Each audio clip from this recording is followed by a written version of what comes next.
రంగాల్లో అదేవిధంగా గృహిణులుగా, వ్యవసాయదారులుగా, వ్యాపారస్తులుగా ఉద్యోగాలు నిర్వహిస్తూ అందరినీ కలుసుకోవాలని, వాళ్ళ ఫ్రెండ్స్ని, అదేవిధంగా వాళ్ళకి చదువు చెప్పినటువంటి గురువుల్ని, చదువుకున్నటువంటి పాఠశాలను ఒకసారి చూసిపోదామనే ఉద్దేశంతో ఈసారి ఇది అందరూ చెప్పేదాన్ని బట్టి చూస్తే రెండోసారి ఏర్పాటు చేసుకున్నారని చెప్పి చెప్తున్నారు.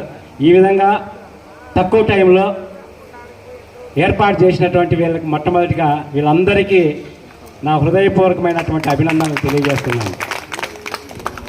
ఈ కార్యక్రమానికి ముఖ్య అతిథులుగా విచ్చేసినటువంటి మండల విద్యాశాఖ అధికారి ఎం రవీంద్రనాయక్ గారికి ఇక్కడ ఈ పాఠశాలలో ఈ 2002-03 విద్యా సంవత్సరంలో చదువుకున్నటువంటి విద్యార్థులకు గురువులుగా ఉన్నటువంటి కొంతమంది రిటైర్ అయినారు, కొంతమంది ఇంకా వర్కింగ్లో ఉన్నారు.